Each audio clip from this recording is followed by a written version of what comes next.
You looked up from the book you were reading. You could see two kids who had climbed high up into a tree. Now, you normally didn't get involved, but you could see a group of other kids calling names and yelling at the other kids. No one else was getting up to help the two smaller boys.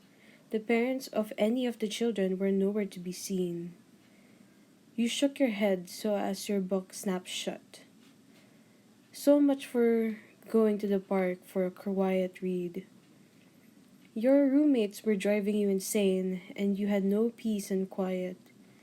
But you couldn't let the kid fall, especially with the other boy sitting next to the tree crying for someone to help. You jogged over with your book in your arms. "What are you doing here?" you demanded. The voice startled the two boys above your head, and one of them wobbled precariously. When the two boys were sure they were safe once more, they glanced down at you. They could feel their faces burning from shame. You had to come save them.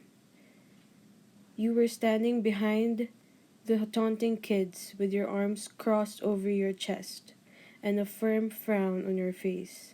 You hated bullying, especially amongst little kids who could barely fight back or defend themselves. At least no one had gotten hit yet. "It's just a game," one of the kids said. You arched an eyebrow, blinking bright eyes at him. "A game? What did he take you for?" What kind of game sent another kid up a tree and trembling in fear? The two in the tree were as high as they could get, and the other kids were circling like sharks. What made you so mad was that none of the parents around did anything.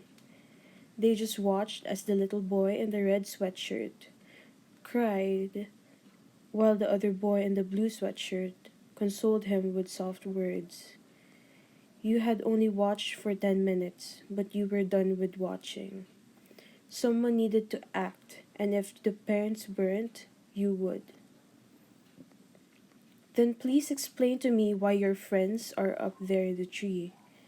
"There's somebody up there?" one of the boys asked. "Jerk," the boy in the blue sweatshirt shouted. Apparently, he had forgotten his embarrassment for a moment enough to shout out. You gave him a saddened look. He had a guilty look in his eyes, but he held firm to the tree branches and made sure that the other boy was doing okay as well. But the bullies weren't fooling anyone, if the way you rolled your eyes was any indication. You glowered at them and shook your head. They thought they could trick you, but you were smarter than that. They wouldn't get anything past you. The realization of the fact seemed to settle upon the small group of bullies. "Get out of here," you ordered. You waved your hand towards the playground dismissively. You didn't care where they went so as long as they didn't bully anyone else or harass those kids anymore. Heck, let them tell their parents on you. You would defend what you did until your dying breath. Let their parents try to defend their spoiled kids. You knew what they had done, and that's all that mattered. Besides, they had no proof other than the children's words over yours, but you had the kids in the tree to attest to you. When the kids didn't leave, you glowered at them. "I said go, brats!" Then the kids tore off, probably to go tell their parents how cruel you were to them. But you didn't care. Bullies didn't deserve special treatment. They deserved punishment for what they did. They never thought about what they did or how it hurt others. You couldn't stand bullies. They infuriated you beyond belief. Perhaps it was because you had been a target as a child and no one did anything for you. You shook your head. It was best not to think about your tormentors, Francis, Antonio, and Gilbert. They were the past. "Hey," you called. You okay up there? The two boys looked down at you in surprise once they realized your tone lost its gruff edge and took on a more cheerful tone. They then looked at one another as if questioning the other if they knew why your personality had changed with no explanation. You weren't as mean and scary as you looked, or had acted when you were growling at the bullies to back off. You were only trying to scare off the older boys, and it worked marvelously. But you had also scared the kids in the tree, because they would probably believe that they were going to get yelled at too for being in the tree in the first place. Now that you managed that, you could go back to being the nicer person that you were. You loved little kids. Yes, ma'am, the smaller of the two said. Jump, I'll catch you. We can just climb down, the larger of the two said. You had set your book down, then held your arms out, spreading them out wide. There was no way the boy in the blue sweatshirt was flinging himself out of the tree and into the arms of a stranger. One of the crappy branches he was stepping on all over would have to break out from under him before that happened. The second he heard the crack, the boy resigned himself to the usual philosophy he and his dad lived by. Anything that can happen will happen. As his feet slid out from under him, he heard you cry out in alarm, wondering why it was a stranger cared for what happened to him. His brother reached out to try and catch him as well, but he began to tumble out of the tree as well. Now both boys were crying as they fell. Your eyes widened and you caught the larger boy first before spinning around because of the momentum and catching the smaller boy in your free arm.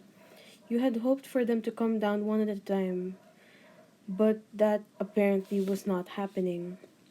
However, you fell because of the new weight. Two soft bodies landed on you as you lay in the grass. Slowly you sat up, cradling the boys in your arms. Now that you've got a good look at them, they couldn't have to be any older than 5 or 6. To think that those older kids, 13 or 14 at the best, were bullying them made you so mad that you wanted to scold them, perhaps even their parents, for neglecting to teach their children proper manners. That was the worst jump I've ever seen, you told the boys. You grinned at the two of them, glad that you had caught both of them, and that they were now out of the tree. They could have gotten seriously hurt. None of the other parents would have done anything for them, so you had to. One of the two tried to wiggle out of your arms, but you tightened your grip around him automatically, fearing for their safety. But you were flat against the ground with both boys safely in your arms. There was really no harm that could befall them. You noticed that the little boy in the red sweatshirt had a stuffed polar bear in his arms. You had to refrain from squealing, but the boys were just adorable. I'm listener, you said. Uh, Hi, I'm Alfred and this is Matthew. Can you put this down? You blushed before letting the kids out of your arms. What could parents what would parents think if they saw you holding two children like that, let alone children you had never seen before? A hot blush crept up to your face. You got to your feet, trying to your best to ignore how embarrassed you were and the strange looks you were getting. You blushed and glanced at your cell phone. 6:47 p.m. The sun was starting to set. What were two little boys doing out here by themselves, so close to dark? Did their parents even care what they would have that they would have gotten hurt? What it made you want to give their parents a piece of your mind. Ah, um, well, I should be. Matthew tugged on your sleeve. You looked down at him. That in itself was your first mistake. Your second was to look into his eyes, deep violet eyes that were slightly watery from his recent scare, and perhaps because it was growing darker out. You wouldn't know. You swallowed thickly as you tried to fight the hold those eyes seemed to have over you. When he sniffled, you knew it was too late to save yourself. Your vow to remain unattached had decided to throw itself out the window and hang itself. You had to fight even harder not to hug him into oblivion. Can you walk us home? Matthew asked. Dad's going to be mad at us.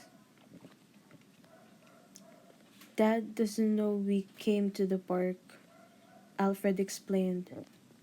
Your eyes widened. You seized both of their hands.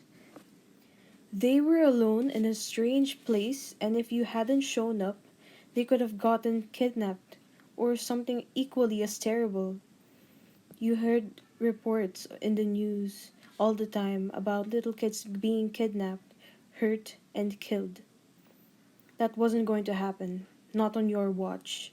Not now when you knew their father wasn't there. Strangely enough, they didn't mention their mother. Perhaps she wasn't in the picture anymore. You shook your head. It was rude to ask about someone's dead parent, or if she had willingly walked out on them. It could bring up bad memories. You are going to have to lead the way, you said. Alfred was naturally chatty, but Matthew was more withdrawn than his brother. You had spent a good portion of the walk to their house scolding them for what they did, how irresponsible that was, and how much Arthur must have been worried.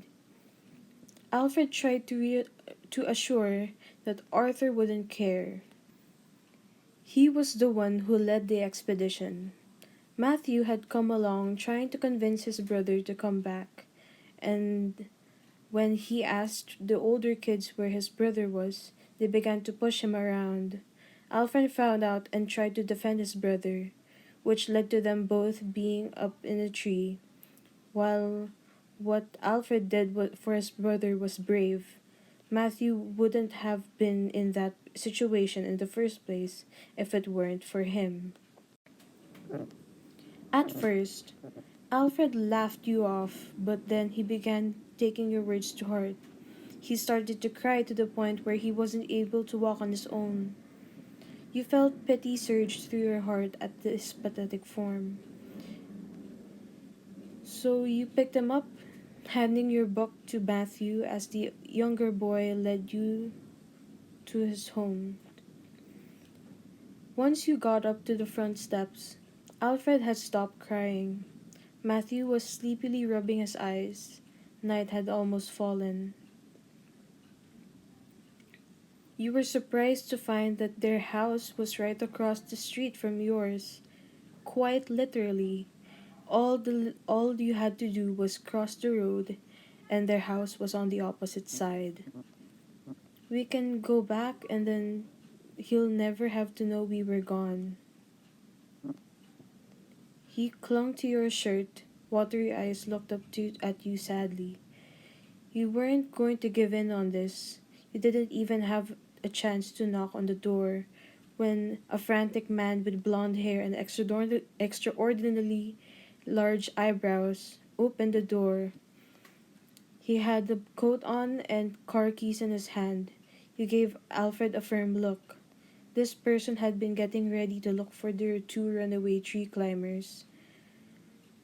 His eyes widened when he saw Alfred and Matthew in your arms. He gave a cry of delight and scooped Matthew into his arms before hugging Alfred, and ultimately you. A hot blush crept up on your face as you were hugged by this random stranger, but the man pulled away from you and Alfred. Where have you been? I looked everywhere for you, the man shouted. A British accent. You were just about ready to die. A hot blush lined up your cheeks, but you managed to bat the hormones away. Point one for listener, hormones 0. You took a deep breath, considering Alfred and Matthew first. They were tired and possibly hungry and scared. They had been chased up a tree, scolded by a stranger, and carried home. It was a long 40 minutes for everyone. It did take you 10 minutes to walk to the park, 5 minutes for you to act on seeing them being bullied, and another 15 minutes to walk them home because they were uncertain of which turns to take, where sometimes you did scold them along the way, so they couldn't have been at the park for very long. They went to the park, you explained. And who's the bloody hell are you? My name is Listener. A hot blush crept up on his face. You stared at him for a moment before giving him a dry cuff. So much for the idea of making this quick and easy for yourself. You just had to be the good Samaritan and take the kid straight to the door. You could have just watched from afar, but then you would have looked like a creeper watching the kids like that. Suddenly, the Englishman blushed as well. Both of you couldn't meet each other's eyes. Matthew tugged at his father's jacket lapels, trying to get his attention. He looked over at his son. Matthew leaned forward and whispered something to Arthur that made the man shake his head and then clear his throat. Sheepishly, he rubbed the back of his neck and looked up at you, almost shyly. I'm Arthur, and you've met my sons. He gave Alfred and Matthew as a well-pointed glare for sneaking out. Alfred surprisingly hid his face in your shoulder. This surprised Arthur as well. Even Matthew had the shame to duck his head. But he wasn't near you, so he couldn't hide behind you like he wanted. Arthur wasn't sure what to do. Yes, he was harsh on them, but only because he wanted what was the best for them. There were times when he and Alfred would butt heads on things, but that was part of parenting, right? Kids didn't always like to listen, right? There were times when he didn't know the times. There were times when he didn't know. Times when he wished his wife were still around, but she was glad she was gone. She was off with that blasted Frenchman who had wanted nothing to do with his own son, Matthew. So Arthur adopted him. What else was he supposed to do? His ex-wife wouldn't have taken care of the boy. She loathed Alfred, and Francis already made it clear he didn't want kids. Uh, well, why don't you come inside? He opened the door wider and let you walk in with Alfred. You noticed little shoes lined up at the entrance of the door. After Arthur stepped in and closed the door, you knelt down and unlaced Alfred's shoes. His head drooped against your shoulder. He was tired to say the least, but his stomach grumbled as well. Arthur raised a fine eyebrow at how tenderly you were treating his misbehaving son. Alfred put a hand to his stomach, trying to mask the sound of his hunger. You smiled gently and ran a hand through his hair. He was just so cute. He should have been illegal. He was as sweet as sugar and probably gave cavities by just smiling. You would hate to see him as a teenager. He would leave a trail of broken hearts. Matthew would be able to woo girls with ease. Oh, I'll make dinner, Arthur said. No! Matthew and Alfred cried. You blinked in surprise. What was so bad about their dad making dinner for them? Surely the food couldn't be that bad. You looked up at Arthur, trying to figure out what could have made them say that. But he looked hurt and equally confused. Perhaps they were just tired of his food. Parents had to know how to cook after all. It was part of their job to take care of their children. But as you looked around, you noticed that there wasn't a feminine touch anywhere. Aside from knitting, aside from some knitting that was sitting on the coffee table. Did Arthur knit? That was interesting to learn. Was that pillow embroidered? It looked professional. Can't listener make dinner instead? Alfred asked. Alfred, she's the guest. Matthew and Alfred looked at you with pleading eyes. Alfred looked at you, clasping his hands tightly underneath his chin. He even threw in a pout. You were a sucker for a good kicked puppy look. But as Matthew joined in too, you knew there was no fighting it. You really had nothing to do for the rest of the night. Your roommates wouldn't care what you did so long as you paid your rent. They wouldn't care if you never even came to the house to sleep at all. Plus, the looks those two little boys were giving you would give the cruelest villain sob his heart out. They just looked so sad. The urge to hug them again was increasing. You wondered if you would be able to last the night without doing so. I don't mind. So you stayed the night, cooking dinner for the three. It was a simple dish, your favorite dish. You felt bad about using the ingredients, but Arthur insisted that you could help yourself. And you made a large enough portion so that he could just reheat it for the next day. Because apparently, Arthur was a terrible cook. Or so Matthew whispered shyly in your ear while you had him helping with some of the easier things to do. He and Alfred were grounded for what they had done. Not that you expected anything less. When he started to scold them for their deed, they rat you out, explaining that you had already done the same thing. So after Arthur took the twins up to take a bath, you didn't leave. You felt bad, so you decided to clean the dishes.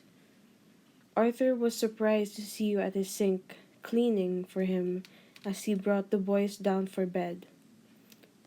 Listener, you're still here, Alfred cried in delight. He ran to you, hugging you around your legs. You smiled as you looked down at him. Gently lifting him up, you had a soft spot for little kids. What could you say? Matthew smiled too, but he tugged on Arthur's sleeve, hoping to be picked up as well. Arthur obliged. Soon Alfred and Matthew would be too heavy to pick up, but for now, he would let the boys enjoy being carried around while they still could. They weren't exactly lightweight anymore, but they were by no means heavy. You missed the look on Arthur's face as you smiled at the boy, running wet soapy fingers around his slightly exposed belly, causing the little boy to giggle. Are you staying for a sleepover? Alfred asked excitedly. You can share A sleeping bag with Arthur. Matty and I have our own. Uh, no, you said.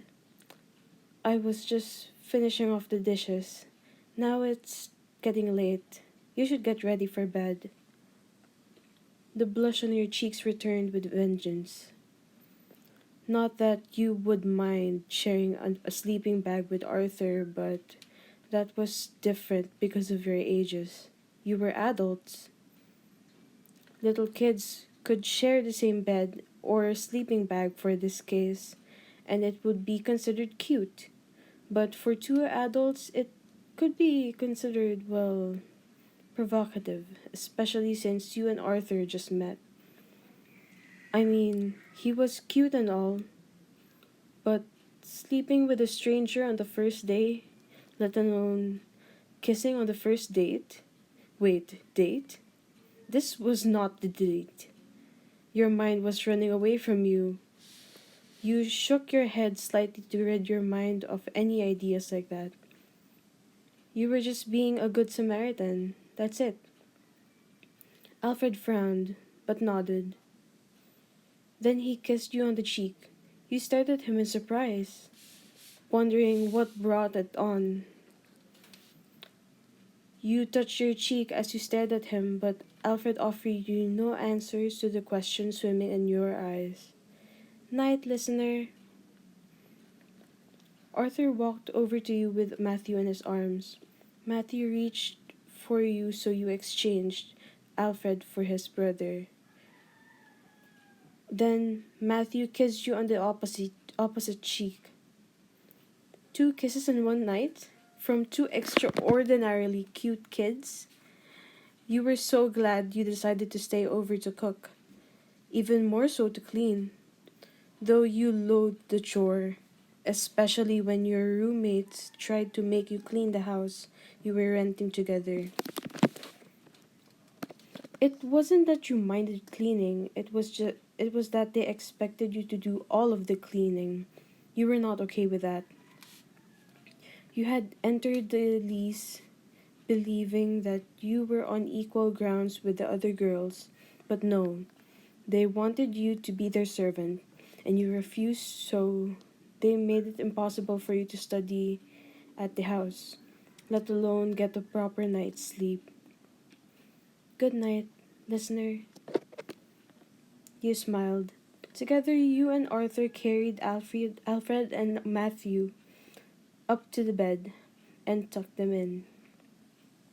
You smiled as the Brit kissed both little boys on the brow before reading them a story. You stood in the doorway with a tender smile on your face as you heard the story of Rapunzel. He was a fantastic reader. He gave each character their own voice by changing his. He even reached out to his little boys, tickling them and roaring when the monsters were supposed to. It was almost as if you forgot you were here. Why were you here? Why were you staying? He jumped when he saw you at the door with your eyes closed and a smile on your face. But when Arthur was just about to turn off the lights, Alfred whined, Artie, you didn't say good night to listener. Good night, listener, Arthur said. No, you gotta kiss her. Both of you were blushing now, unable to look at one another and shifting awkwardly. Someone would have to address the elephant in the room because the tension between the two of you had gotten so thick you could have cut it with a knife. There was a difference between the goodnight kiss that Alfred and Matthew had given and the goodnight kiss that Arthur could give you. Arthur was your age. Kisses were romantic when you were older, not signs of minor affections as it were for little children.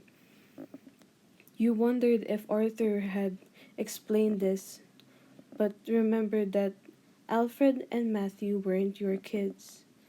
You had no right in butting in and telling him how to raise his sons. It's got to not gotta, Arthur scolded. Just kiss her goodnight, Alfred ordered. Oh, only if you don't mind, Arthur said softly. Oh, I don't mind, you thought to yourself. You only got to shake your head twice before lips descended on yours. Your eyes widened in surprise at his action. He was supposed to kiss you on the cheek, not the lips, but you felt yourself enjoying the kiss, melting into it even. But then you heard laughter, so the two of you pulled away, feeling slightly dazed. You could see Alfred laughing on the bed, jumping up and down in excitement. Matthew giggled softly and hid his face in his polar bear plush when he caught you staring at him. Then he pulled his blanket up to his chin, tilting his head to the side ever so slightly. Are we getting a new mama? Matthew asked. Your face was as red as a tomato. Listener, thanks for helping me tonight.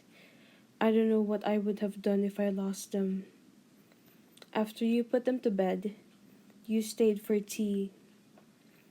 It appeared that Alfred told Arthur that they were going to play hide and seek, but then 20 minutes had gone by and he hadn't heard a single peep, let alone quiet giggles or soft footsteps.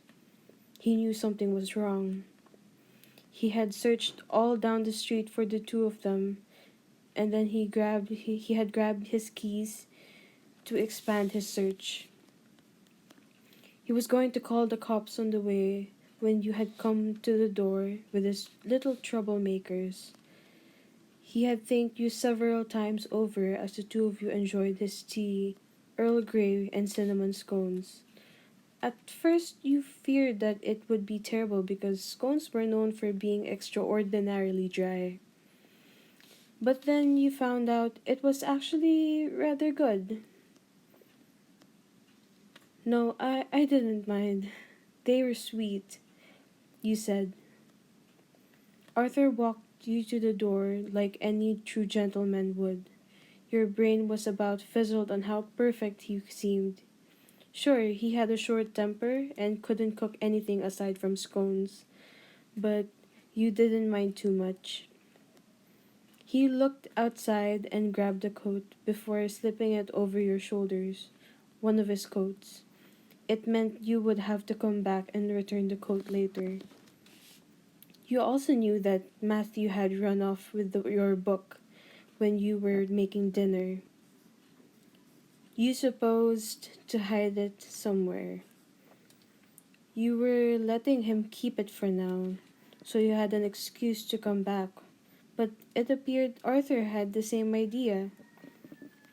You stared at him for a moment, wondering if he wanted to see you again as much as you wanted to see him again. I'd drive you home myself, but we just got the boys down. I'm a big girl, you said. I can walk myself home. Arthur grabbed a sheet of paper off the dining room table. Then he scribbled something down. You looked down and blushed. He had just given you his phone number. A light pink hue dusted his cheeks as well. But you took the paper from him, making sure to put it somewhere you wouldn't forget about it. It's not every day a hot guy with two adorable kids gives out his phone number. Your mom did say you needed to get back out on the dating scene. Granted, if you did start dating Arthur, she would be surprised to already have two kids to dote on. She had been complaining about grandkids the last time you visited her. She would deal. Just call me when you get home, he told you. Not like I cared or anything, but some people need to take the responsibility. Uh, you leaned forward and kissed him on the cheek. That quieted him down. You smiled softly and took a step back towards the door. Arthur touched his cheek where you kissed him. He looked fairly surprised, though happy about it. You had broached the subject of his wife and found out the whole story. How she cheated. How Matthew wasn't even his, but his former best friend's. How he adopted Matthew. How he divorced his wife and a few other things. All over a cup of tea. You told him he didn't have to tell you if he didn't want to, but he didn't relent. He told you, but you appreciated that. You trusted him enough. Maybe I can come back tomorrow? He suggested. I'd like that. You stepped out of the door and closed it behind you. You were going to use the number he had given you when you get home. Only after you managed to get your legs to listen to your brain again because you were feeling rather weak-kneed. A hot blush crossed your cheeks. You leaned up against the door, unaware of the love-struck Brit on the other side doing the same thing. His hand was still on his cheek where you had kissed him. He could feel his heart racing against his chest. Both of you sighed at the same time, completely oblivious to the effect you had on the other. You brought the jacket sleeve up to your nose, Earl Grey and cinnamon. Goodness, what a wonderful evening. You were in love.